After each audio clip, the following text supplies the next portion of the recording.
Voilà,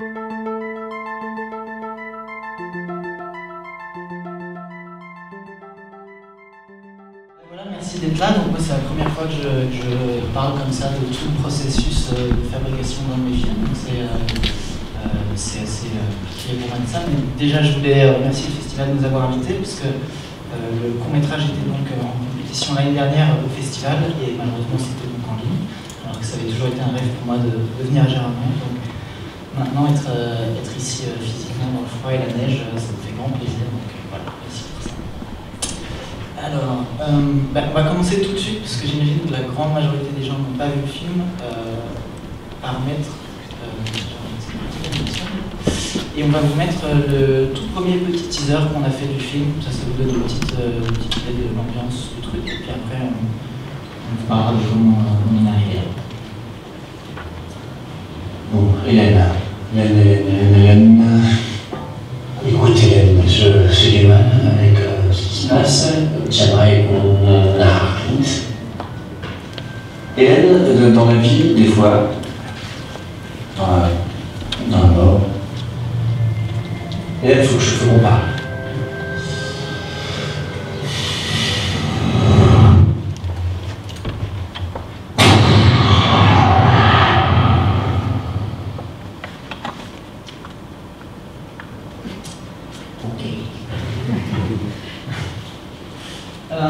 Donc l'origine de ce projet, c'est mon 5e court-métrage. C'était mon 2e court-métrage depuis que j'ai terminé mes études de cinéma. J'ai fait l'école de cinéma en Belgique qui s'appelle l'IAD.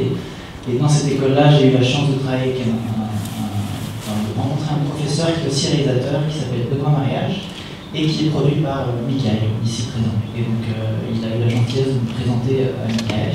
Et on s'est bien entendu, et du coup j'ai eu cette chance inouïe que beaucoup de gens n'ont pas, et c'est logique, mais quand je suis sorti de l'école, j'avais déjà un producteur que j'ai rencontré et qui était intéressé de bosser avec moi. Enfin, il me semble. Et donc on a développé plusieurs projets dont un qui n'a pas réussi à se faire parce qu'on n'avait pas avoir le financement, et du coup sur un projet on a fait un court-métrage autoproduit, donc on a financé nous-mêmes, et puis qui ensuite a eu une aide à la finition en Belgique.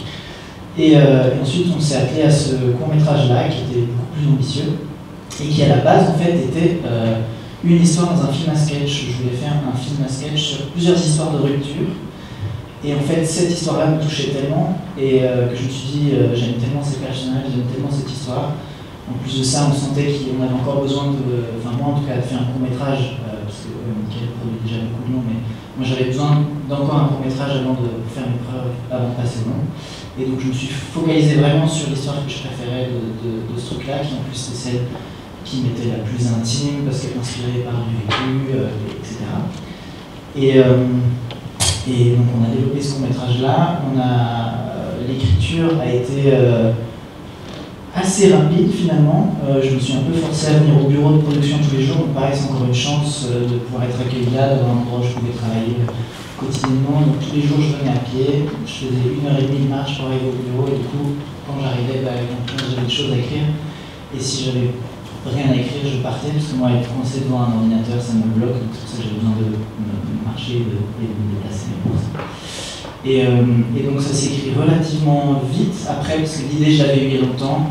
Donc voilà, en quelques mots, c'est T'es morte Hélène, c'est un film qui parle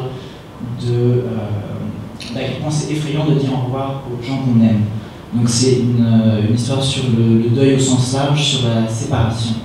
Et en fait, j'avais deux envies avec ce projet-là. C'était d'une part de mélanger les genres de manière surprenante, parce qu'on peut se dire que tout a un peu déjà été fait dans le cinéma. Enfin, en tout cas, c'est une crainte, je crois, beaucoup de cinéastes, et moi en tout cas, carrément. Et en plus, voilà, je suis très référencé dans ce que je fais, et donc j'ai tendance à vouloir m'inspirer du cinéma qui m'a donné envie de faire du cinéma.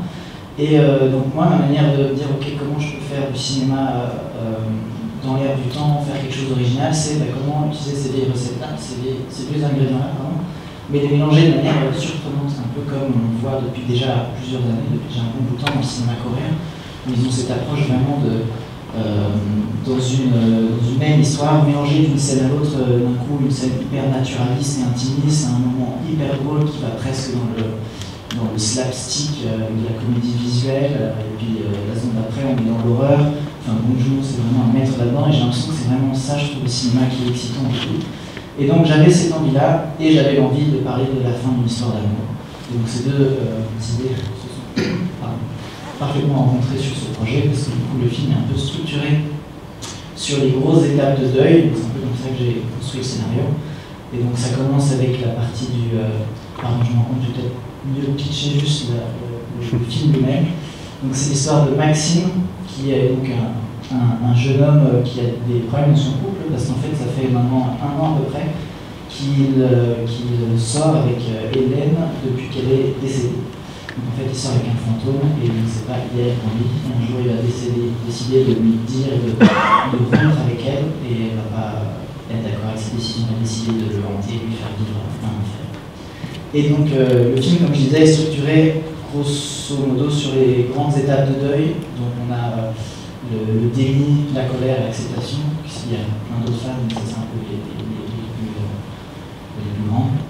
Et donc la partie déni apporte le premier tiers du film, qui est pratiquement une comédie romantique, parce que cette partie de déni apporte beaucoup de situations absurdes qui créent un décalage comique. Et puis la deuxième partie, on vire dans la colère, qui nous emmène assez naturellement dans le royaume de l'horreur. Et l'acceptation, enfin, nous amène à la partie plus émotionnelle, où vraiment on touche au cœur du sujet, qui est donc cette peur de dire au revoir aux gens qu'on aime. Et moi, je suis un passionné de cinéma de genre et d'horreur. Et là, moi, ce qui m'intéressait, c'est utiliser l'horreur pour parler d'une peur, mais d'une peur vraiment intime que tout le monde peut connaître, c'est-à-dire de perdre des gens qu'on aime. Voilà. Et donc après l'écriture, on doit partir en financement, évidemment. Et donc pour ça, on fait un dossier. Alors là, j'ai mis quelques éléments que j'ai récupérés du dossier qu'on avait fait. Moi, j'aime beaucoup la prépa, j'aime beaucoup créer mon univers. Et je trouve que quand on est en étape de financement et qu'on doit communiquer notre vision du film à tout le monde, autant y aller à fond, parce que de toute façon, c'est des éléments qui nous serviront après pour la fabrication du film avec nos collaborateurs. Donc autant pas perdre de temps. Et voilà, donc là, par exemple, je vous ai mis une frise colorimétrique de l'ambiance du film dans sa totalité. Donc normalement ça se regarde de manière complètement horizontale et c'est vraiment une frise, donc on voit plus ou moins toutes les ambiances qu'il y a dans le film. Et donc ça c'est vraiment un outil très pratique pour qu'en un seul coup d'œil on ait une vision globale. C'est quelque chose que j'avais vu dans un making-of sur comment ils font les films chez Pixar, et donc toutes ces frises, ça donne... Enfin, ça c'est pratique. Voilà, ici on a couverture de dossier avec déjà des éléments de storyboard. Donc ça, encore une fois, voilà, c'est des storyboards qui nous ont été utiles après en tournage et en prépa, mais qui là sont ceux qui avaient été faits déjà à l'époque pour le dossier. Et alors pour cette partie financement, d'ailleurs, n'hésite pas, Mickaël, c'est un moment donné, tu as envie de dire quelque chose. Je suis persuadé que vous êtes tous passionnés par le financement des films, c'est pour ça que vous êtes là. En tout cas, là, peut-être qu'ils le sont, effectivement, il faut passer par là pour que le film existe. En tout cas, déjà, si vous avez des questions, n'hésitez pas à nous interrompre, à poser des questions, comme ça on essaye de guider notre histoire, notre discours vers les choses qui vous intéressent aussi. Que vous dire? C'est-à-dire qu'un financement de court-métrage, c'est simple et difficile à la fois, c'est-à-dire que c'est peu de financement, et il suffit d'avoir les bons financements pour être capable de se mettre en route. Voilà, et on a eu la chance là d'avoir un film qui s'est financé très vite du côté de la Belgique, parce que je pense qu'il y avait le court-métrage qu'on avait fait précédent, qui était Q, avait quand même impressionné les gens. Il y avait eu une aide à la finition, et je pense que les gens ont senti tout de suite qu'ils avaient affaire à un réalisateur qui avait une facture de production, qui était là, qui était d'un certain niveau, et donc il y avait une cohérence assez forte dans le budget, dans le film qui avait été déposé à l'avance belge. Et pour les plus jeunes cinéastes ici, ça rappelle l'importance de se jeter seul d'abord et s'autoproduire, parce que pour qu'on découvre votre talent, il faut parfois le montrer. Sur scénario, c'est pas toujours évident, c'est la raison pour laquelle on avait fait le film Q. Quand j'ai rencontré Mickey et qu'il était encore liaté, j'aime bien dire que j'ai eu sur Mickey les yeux que René a eu sur Céline Dion quand je l'ai vu. Sauf que j'ai pas demandé Mickey en mariage. Voilà. Encore. Voilà. Mais j'avais vu un court-métrage qu'il avait fait avec ses copains, un film à 1000 €, je sais pas, rien. et j'ai senti une... 2000 euros. 2005 en fait, et donc voilà, 2000 euros. Et voilà, j'ai senti une patte de réalisation vraiment très forte et très instinctive. C'est-à-dire c'est vraiment quelqu'un qui, au-delà du fait qu'il a des choses à raconter, sait comment les raconter, en tout cas un instinct pour trouver en lui le chemin pour les raconter. Et voilà, pour moi, c'est ce qui fait la différence entre des gens qui ont une nature innée de réalisateur et puis des gens qui se construisent comme réalisateurs. Mais en tout cas, j'ai eu la chance de voir quelque chose dont je savais quoi en faire. Je pense de nouveau, je pense aux plus jeunes réalisateurs, aux gens qui sont intéressés. Ce qui est intéressant, c'est de trouver des gens, des producteurs, des gens qui vous entourent, qui comprennent qui vous êtes et où vous voulez aller. Parfois, on va aller vers tel producteur, vers tel truc, mais on s'obsède à aller chercher des gens pour nous légitimer. Mais le plus important est d'être accompagné par des gens qui vous comprennent en tant que cinéaste, en tant que scénariste, parce qu'alors là, il y a une possibilité de faire le chemin. Moi, je reçois parfois des scénarios qui m'ont l'air bien, mais je ne sais pas comment faire et je ne sais pas ce que je vais faire de ce réalisateur pour l'amener quelque part. Et donc avec Mickey, il y a eu une forme vraiment d'évidence. Anna a fait la production exécutive du film, on l'a financé, je vais aller tracer bref là-dessus, on a eu l'avance belge, et puis on a vu qu'il y avait un appel à candidature pour la résidence au film de genre. Mickey, il était en vacances, on lui a dit tiens, on devrait parler de projet, puis il a dit oh, vous êtes sûr? On a dit oui, on est sûr. Je crois que c'était ça, mais il était tout à fait engagé à y aller, simplement il n'avait pas conscience, je savais qu'il y avait quelque chose qui se passait au niveau de cette résidence qui pouvait avoir un impact fort. Et c'est ça parfois la dynamique qu'il peut y avoir entre les réalisateurs et les producteurs, c'est que nous on prend notre temps à s'intéresser à des choses qui ne sont pas très intéressantes pour les gens qui savent faire des films et qui veulent faire des films. Et donc on a pu aiguiller Mickey sur cette résidence. Anna et Mickey ont participé à cette résidence. C'était important pour moi que Mickey soit toujours accompagné par un producteur ou productrice parce qu'il y a un environnement à comprendre et qui était très important ici. Et je pense que ça a été vraiment le détonateur. C'est-à-dire qu'on avait de quoi faire un court-métrage très difficilement avec l'argent belge. Et là, tout d'un coup, avec la résidence Sophie qui nous a accordé sa confiance, la région Grand Est et du coup Canal+, on s'est senti une force. Et Mickey a su, je vais dire, s'approprier cette force. C'est quelque chose qui peut devenir inquiétant pour certains, mais dans le cas de Mickey, quand on lui donne des outils, on voit plutôt que ses yeux brillent et il est heureux de s'y mettre. Il y a quelque chose de très instinctif chez lui. Et là, je dirais, pour parler de financement, puis après on reparlera de fabrication, vraiment le déclencheur, ça a été d'avoir un bon financement sur le film, la confiance de Canal, une résidence au film de genre, l'avance belge. Et là, tout d'un coup, on a pu se mettre à travailler. On avait sur un budget, c'était un film quand même assez cher. La région Grand Est. Et j'ai dit la région Grand Est, absolument, que je remercie d'ailleurs de nous avoir suivis. Et je ne serai jamais assez reconnaissant d'avoir donné cette chance, parce que je pense que il y a des courts-métrages où on peut se dire on l'aurait fait de toute façon. Mais le même court-métrage, moitié moins cher, et je ne sais pas si on aurait pu avoir le même effet. Et ça, c'était vraiment décisif. On a pris le Tag-Shetler belge. C'est une vraie coproduction franco-belge avec mon associé Boris, avec des techniciens français, des techniciens belges. On a travaillé avec des producteurs de la région ici, qui nous ont vraiment permis, d'utiliser au mieux les outils de la région. Je pense que ça, c'est vraiment une clé. Quand on produit en région, c'est pas d'imposer ce qu'on veut faire, c'est toujours essayer de demander aux gens qui sont sur place comment est-ce qu'on peut le mieux possible utiliser les outils qui sont ici. Je pense que là, on a eu des prestataires qui ont été formidables, qui se sont vraiment... qui nous a apporté beaucoup de choses au film, tant au niveau du son que des effets spéciaux et je pense de certains postes. Et puis voilà, une fois que le film a été financé et mis en route, je fais juste une parenthèse pour dire qu'on est en discussion de son prochain long métrage avec des partenaires de premier plan, et parmi ceux-ci, il y avait une très grosse société de vente internationale qui a vu le film il y a peu de temps et qui m'a dit « ça c'est un court métrage à 300 000 €. J'ai dit « non, c'est le tiers du prix ». Et je pense que la clé elle est un peu là aussi, c'est-à-dire de savoir amener la production value à l'intérieur de votre travail. Mais pour ça, c'est vraiment une clé. Je pense que Mickey sait s'approprier des outils de qualité et puis après être sûr que la chaîne suit. Et ça, c'est la chance qu'on a eue, je le répète, d'être avec la Belgique, la région Grand Est et Canal+ derrière nous. Et puis voilà, on a pu commencer à préparer le film avec Anna et Mickey. Et je repasse la parole pour la partie, on va dire, fabrication. Voilà. Et n'hésitez pas si vous avez des questions, on est prêt à s'interrompre. Je suis un peu stressé en plus, donc ça m'aidera des questions. Merci, Michael. J'ai l'impression qu'on parle même pas d'un court-métrage en fait, c'est drôle. Du coup, ouais, on passe passe du coup maintenant plutôt à la partie tournage du film. Donc ça a été un tournage très intense. Après tous les tournages c'est ça, hein, mais donc ici c'est quand même un film qui avait énormément de décors. On l'a tourné en 8 jours, ce qui pour un court-métrage est plutôt bien, même assez confortable. Mais là on avait à peu près 16 décors différents et des déplacements, donc presque tous les jours on devait bouger. Chaque séquence avait au moins un effet spécial un peu ambitieux et plein de problèmes à régler, mais pour ça du coup la clé c'est beaucoup de préparation. Et comme j'aime faire des films un peu compliqués, j'aime essayer de raconter quelque chose dans chaque plan, voir comment...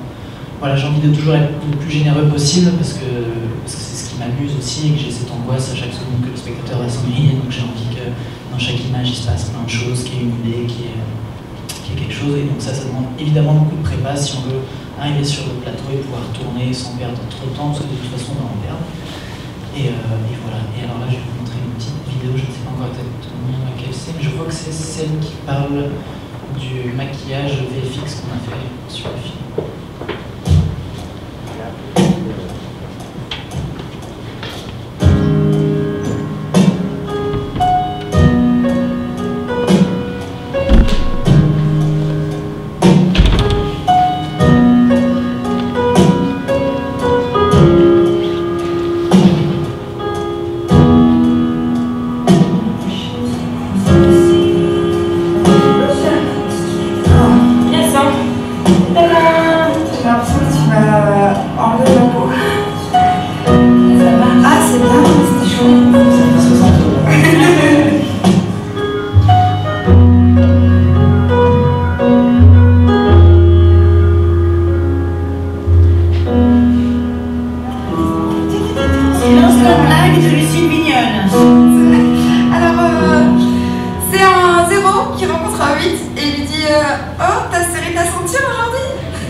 Donc ouais, après ce qui était super, c'est que presque tous les gens sur ce plateau c'était des amis. Là on voit tout à droite Sylvestre, le chef-op, avec sa grosse caméra sur l'épaule, et c'est avec lui qu'on avait déjà fait le film précédent, donc où tout le monde était bénévole, sans argent, et c'est chouette de se dire que voilà, on se crée une famille. Donc ça pareil, je pense qu'il y a beaucoup de jeunes d'aspirants réalisateurs ou de gens en début de carrière, que ce soit ici, et c'est vraiment ça le plaisir aussi, c'est de trouver des gens qui ont la même passion que nous, qui parlent le même langage, et de rester fidèle à ces gens-là et de grandir ensemble. Et donc c'est vraiment grâce à ça que le film est réussi aussi. Les deux comédiens principaux, pareil, c'est deux amis très proches. Et j'avais écrit le film en pensant à eux, sans leur dire. Et puis après, on a quand même fait une longue période de casting, parce que je voulais être sûr que c'était pas un choix juste de simplicité. Et donc on a vraiment vu beaucoup de comédiens. On les a vus eux aussi séparément, avec d'autres comédiens. Et puis au bout du compte, je me suis rendu compte que en fait, c'est eux que je voulais, qu'il fallait que je me fasse confiance, et que aussi je savais que leur complicité à eux allait fonctionner dans le film. Et voilà, tout ça pour dire que malgré un tournage très intense et complexe, beaucoup de stress, tournage de nuit, les 4 premiers jours on tournait complètement de nuit, en horaire décalé,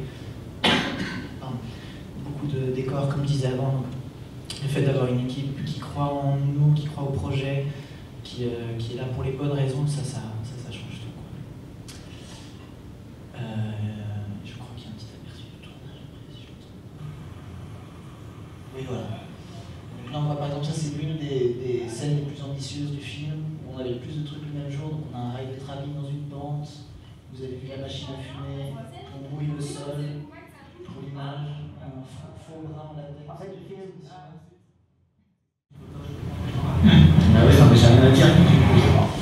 Donc ça c'est le travelling en pente pour suivre une chute de comédiens. Donc il y a aussi une cascade où on n'avait pas de quoi se payer un vrai coordinateur cascade, donc on en avait un qui était formé à ça, mais pas vraiment. Et un peu d'effets spéciaux. Ça c'est moi qui fais semblant de savoir ce que je dis. C'est aussi le jour où on avait la Steadicam. Voilà, ce jour-là c'était vraiment Noël pour moi. Je crois qu'on va voir le résultat juste après.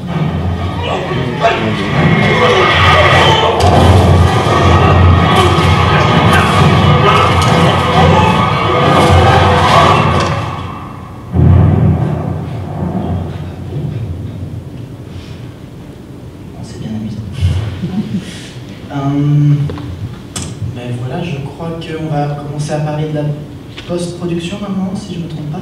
Moi, je vais faire parler Anna, la productrice exécutive, parce que quand on écoute Mickey, on a l'impression que tout était facile, qu'il y avait des publics, qu'il avait ce qu'il voulait. Et donc, ce n'est pas exactement comme ça que ça s'est passé.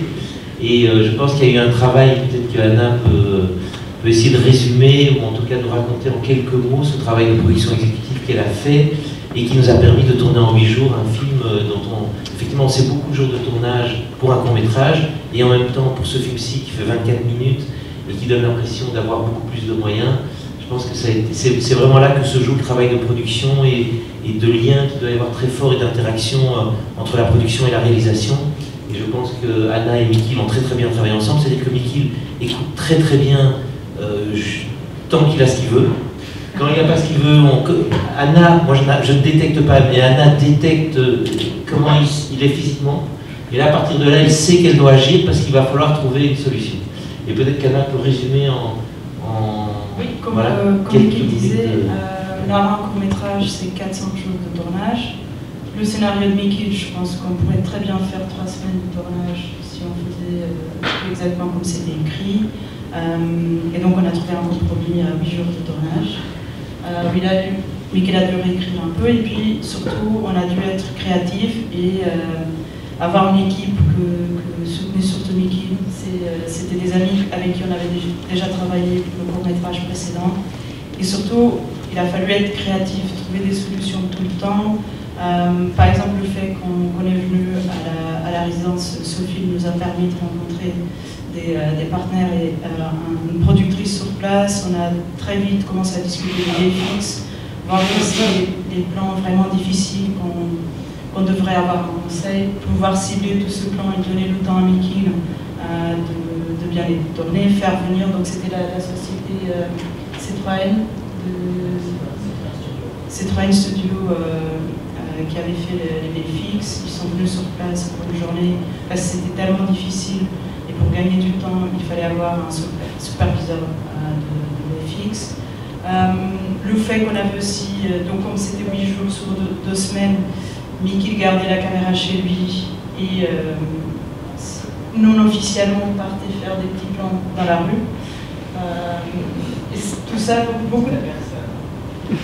beaucoup de créativité et surtout sur des courts-métrages, c'est important de travailler avec des gens que vous connaissez déjà d'avant, vous avez déjà pu expérimenter des petits tournages, parce que ça demande un vrai engagement. Ce n'est pas un simple travail, une tâche à l'heure, mais il faut fédérer son équipe, il faut partir tous ensemble dans l'aventure. Et je pense qu'on a très bien réussi avec l'équipe du film. Tout le monde était content d'y être et d'y participer. Et ça a permis qu'il vraiment, quand il était plus exigeant et nécessaire de rester plus longtemps ou de rester concentré. Je pense que tout le monde a accepté de jouer le jeu et était à fond avec toi. Et puis la post-production, là c'était un petit challenge. Donc on a tourné en décembre 2019. En mars 2020, c'était le confinement, si je ne me trompe pas. Et donc on était au milieu de la post-production image, donc il venait de finir une deuxième version de montage image. On s'est arrêté, on faisait la post-production ici en Grand Est, une partie encore à Bruxelles. Bon, non seulement le confinement, mais interdiction après de voyager. Donc ça a demandé beaucoup d'organisation entre tout le monde, de Mickey. Et en gros, on a eu, je dirais, 12 mois, 13 mois de post-production, parce que tout était extrêmement lent. Et puis qu'on a finalement, on dirait qu'on a fini presque le film exprès pour Gérard May 2021. C'était le premier festival qu'on avait envoyé, et on a quelques jours de devoir envoyer la copie pour Gérard May, on a fini la post-production. Donc on était, je pense, peut-être les derniers à envoyer notre copie ici. Et là, je redonne la parole à Mickey, je vous fais un petit peu le... Mais en fait, ce qui se passe, c'est que Mickey sait très bien ce qu'il veut. Et ça, c'est un grand avantage quand vous êtes producteur, c'est qu'il voit son film. Et peut-être que Mickey peut justement parler de la post-production et comment il a travaillé, parce que c'est vraiment intéressant. Voilà, peut-être que c'est l'occasion de partager ça. Bien sûr.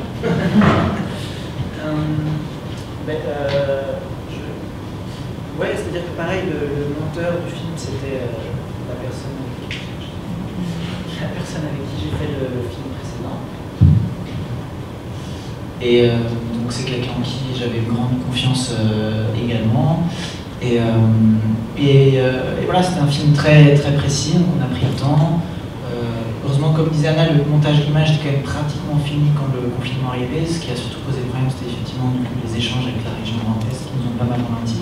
L'avantage de ça, c'est que du coup, moi j'ai eu plus de temps moi-même chez moi pour revoir le film, régler les problèmes, avoir des nouvelles idées. Il se trouve que la moitié des VFX, je les ai fait moi-même, donc j'ai pu passer des mois et des mois sur After Effects et YouTube à apprendre comment faire des mouches dans un plan. Et donc, le film en a au final, je pense, bénéficié, mais c'est vrai que c'était pénible parce que c'est à tout ralenti et du coup, on n'est plus dans l'élan du tournage, enfin de la fabrication du film, pardon. Et là, je crois que j'ai, si je ne dis pas de bêtises, une petite vidéo qui parle un peu des VFX, justement, et comme ça, on va en parler après. Et c'est aussi l'occasion, c'est une vidéo qui parle des VFX, mais on voit aussi beaucoup de la préparation, du coup, qui ont été mis en place pour ces VFX-là. Et donc ça qui est assez rigolo, c'est de voir comment un plan qu'on a imaginé 6 mois, 1 an plus tôt, pour lequel on a fait des dessins, des vidéos, des tests, des machins, après on tourne et puis on expose, on retravaille là-dessus. Et au final, si on fait bien le travail, on arrive à peu près au résultat qu'on a anticipé. Oh, yeah. Attends. Oh.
Ce qui est bien avec Kik, c'est qu'il fait tout.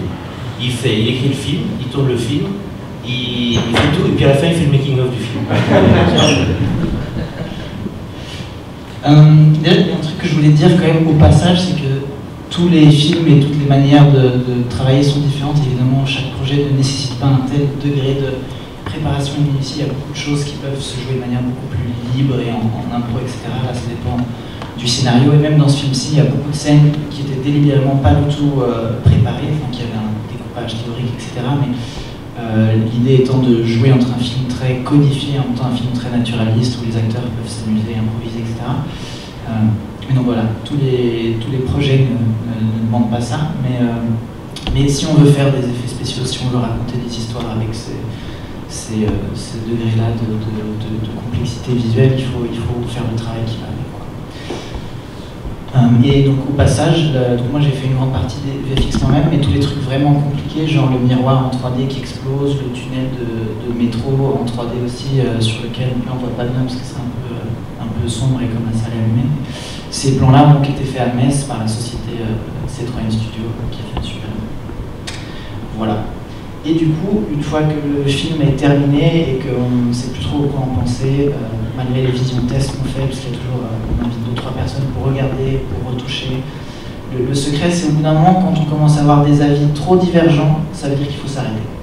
Quand au début, souvent c'est les mêmes retours qui arrivent, donc là on continue de travailler, des fois c'est douloureux, des fois c'est frustrant, il faut essayer de prendre le temps d'avoir du recul entre ces visions-là et de retourner au travail. Mais une fois que les gens commencent à dire tout et leur contraire, ça veut dire qu'on arrive au bout de ce qu'on devait faire. Et globalement, on avait plutôt des bons retours, et puis on l'a envoyé à Gérardmer. Et du coup, on était ravis d'avoir gagné le Grand Prix là-bas, et ça a été un peu le début de toute l'aventure qui a suivi, quoi. Et c'est vraiment le premier prix qu'on a gagné, donc c'était très chouette, moi je ne m'y attendais pas du tout. Et du coup, je suis obligé d'attendre la fin du truc pour passer là-dessus. Ouais, voilà. Enfin bref, peu importe. Et du coup, grâce à ça, ça a été un peu un enchaînement assez extraordinaire, parce que donc, en fait, moi j'avais déjà depuis un moment l'envie de faire ce film-là en long métrage. C'était un rêve que j'avais, et comme en plus le film est d'inspiration très anglo-saxonne, américaine, machin, j'avais le lendemain d'avoir gagné le prix à Gérardmer, je me suis dit, allez, on a eu le prix, je vais aller voir Michael et je vais lui dire, Michael, j'ai très envie d'en faire un long métrage, et on tourne en anglais à New York, et peu importe le temps que ça va nous prendre. Et tout de suite, il était hyper excité par l'idée, et il se trouve que 2 heures après ça, j'ai reçu un message sur Facebook d'un manager français, mais qui vit à Los Angeles, et qui avait vu qu'on avait gagné le prix, qui a envoyé un petit message très sympa pour dire félicitations pour le prix, est-ce que je peux avoir un lien du film? Je suis manager de Bong Joon-ho. Du coup, je dis ouais, bien sûr, tu peux avoir le lien. Et le soir même, on s'appelle, il dit super, c'est quoi tes projets? Alors je parle de différents projets, je dis oui, il y a ça, on prépare ce long métrage-là, et Michael. Et sinon, on rêverait bien de faire une version longue aux États-Unis du film. Il dit ah bah parfait, est-ce que je peux partager le film? Et on discute, et je dis ouais. Et on envoie un max de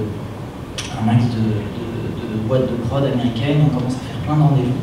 Il y a un truc dont j'ai pas parlé tout à l'heure, dont j'aurais dû parler dans la prépa du film, c'est que il y a plusieurs influences dans le film, et d'ailleurs je le citais, c'est une personne que je citais très très régulièrement, c'était Sam Raimi, pour sa manière de s'amuser avec les gens, d'être très généreux mais toujours sincère. Donc, il est toujours presque dans l'excès, mais ça vient toujours de quelque chose de tellement honnête et sincère et juste avec les personnages dont il raconte l'histoire que ça marche toujours. Et puis son côté à la fois romantique et fan de l'horreur, etc. Et il se trouve qu'on a eu la chance de le rencontrer. Il a vu le film, il a bien aimé le film, il a pris le temps. En fin de journée de tournage, alors qu'il bosse, à ce moment-là, il tournait encore son Doctor Strange en Angleterre. Il a pris le temps en fin de journée de passer 1 heure avec moi sur Zoom, ce qui était très sympa. Et donc voilà, parmi tous les différents partenaires qu'on a, je suis négatif. Parmi tous les partenaires qu'on a rencontrés, dès que j'ai eu la chance de le voir sur Zoom, je suis un peu tombé amoureux. Et donc on a signé avec sa boîte de production Ghost House et avec le studio TriStar pour bosser avec eux sur l'adaptation au long métrage du film. On est au tout début de ce process-là, et on ne sait pas combien de temps ça va prendre encore, mais voilà, c'est le début. Je suis allé un peu trop loin, je crois que je devais encore parler un peu plus de la stratégie de marketing avant de parler de l'adaptation, mais ça s'est fait très naturellement. Ça que je veux dire, c'est que ça s'est fait très naturellement grâce aux conséquences de Gérardmer. C'est pour ça que je suis aussi hyper content d'être là. J'ai l'impression qu'on arrive à la fin de la boucle. Voilà, je suis revenu. Et alors, je sais pas ce qu'il y a après. Oui, voilà, on a aussi. Pardon, ça encore du Et donc ça, voilà, une petite anecdote, c'est grâce au festival de Rhode Island qu'on a aussi eu la chance d'être éligible aux Oscars. Et du coup maintenant on est un peu dans notre course aux Oscars, un peu les derniers jours, dernières semaines de campagne pour être dans les derniers nominés. Là on est dans les 15 shortlistés. Et j'en parle parce que dans la liste des trucs dont je dois parler, il y a les stratégies de marketing. Et donc on est en plein dans ce travail-là. Donc ça c'est particulier, voilà. Donc c'est un peu toute une organisation qui me dépasse un peu. Je ne sais pas si vous avez quelque chose d'intéressant à dire là-dessus. La stratégie marketing, on l'invente au moment où on est confronté à ce qui se passe, parce que c'est vrai qu'avec un court-métrage, c'est pas quelque chose d'habituel.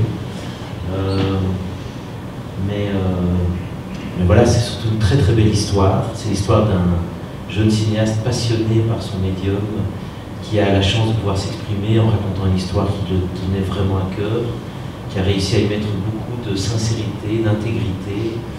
Et c'était William Friedkin qui disait que pour faire du cinéma, il faut 3 choses. Il faut de l'ambition, c'est très important d'avoir de l'ambition. Il faut le deuxième, c'est quoi? Il faut de l'ambition, il faut de la chance. Et la 3e chose, il faut la grâce de Dieu. Et il dit, mais la grâce de Dieu, c'est le plus important. Et je pense qu'il y a parfois des films qui ont la chance de capter quelque chose qui touche, qui est sincère. Et c'est ce qui est arrivé avec T'es mortelle. Je pense que quand ça arrive, il faut le prendre avec beaucoup d'humilité et considérer qu'on a eu la chance d'être frappé par quelque chose et qui est une fusée, comme disait Depardieu, il fait beaucoup de fusées, puis il y en a parfois qui arrivent sur la Lune. Et on a eu la chance d'avoir ça avec T'es mortelle. Du coup, ça a ouvert beaucoup de portes à Mikil, et notamment pour son premier long métrage qu'on est en train de préparer maintenant, qui s'appelle La nuit se traîne. Et du coup, ça donne de la confiance, ça donne de l'envie, de l'appétit. Et je pense que le plus important est de rester toujours en fait très intègre par rapport à son amour du médium et son amour du public, parce que je pense qu'à un moment donné, si on aime vraiment on a vraiment en soi le goût de donner du plaisir au public, et bien on finit peut-être par faire passer ces émotions-là. C'est ce qui arrive avec T'es mortelle, et je remercierai jamais assez Mikil d'avoir croisé ma route. Tu me fais penser à Edouard Baird. Pardon? Tu me fais penser à Edouard Baird dans Astérix. Alors le coup, la chose bien faite, le beau geste. Ah oui, bon, je vais penser à Edouard Baird. Et j'en profite, voilà, j'ai pas grand chose à rajouter, parce qu'il parlait de stratégie de marketing, mais bon voilà, on l'invente, ce sera un peu long et ennuyeux à vous raconter. Mais vraiment, j'en profite pour remercier tout le monde, remercier évidemment la région Grand Est qui nous invite ici, la résidence au fil de Jean, Canal+, et remercier tout le monde, et puis espérer que le chemin soit long et passionné. Voilà.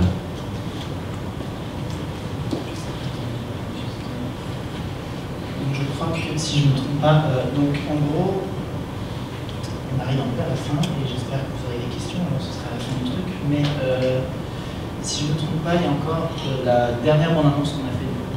Désolé, j'ai été un peu vite alors parce que je pensais qu'on allait vers la fin, donc je parlais comme si... mais ça n'empêche que encore des trucs, mais je suis pas sûr. J'ai parlé comme avec Barbert, j'étais un peu à côté de mes pompes, mais très sincère, et comme ça il peut montrer le... Et on peut continuer, en tout cas, on serait heureux d'écouter vos questions. Je crois que c'est la bande-annonce finale qu'on a fait justement pour... Tu préfères plus jamais boire de bière ou plus jamais manger de frites? T'es un enculé. Ah oui, c'est dur. Oh là là. C'est ce truc. Hélène, j'ai du mal avec ce qui se passe. Tu dois boire? J'aimerais qu'on arrête. Putain, t'es en train de me bloquer. Ton problème, c'est que t'as peur. On fait rien ensemble, on ne dîne pas, on sort pas, on danse pas, on fait C'est rien. quoi ce truc avec la danse là? T'as rencontré quelqu'un? On s'en fout de ça, c'est pas... Comment tu peux dire ça? J'ai besoin de savoir alors, explique-moi. Mais on a rien à foutre d'ici ou d'ailleurs. T'es morte, t'es local, t'es morte, je suis vivante, t'es morte.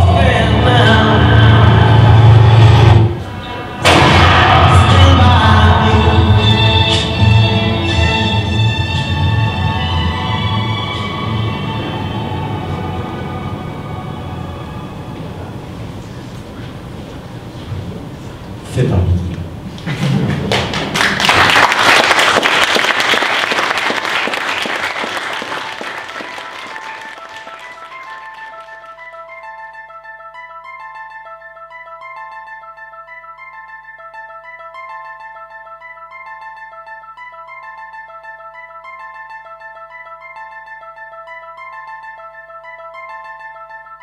Thank you.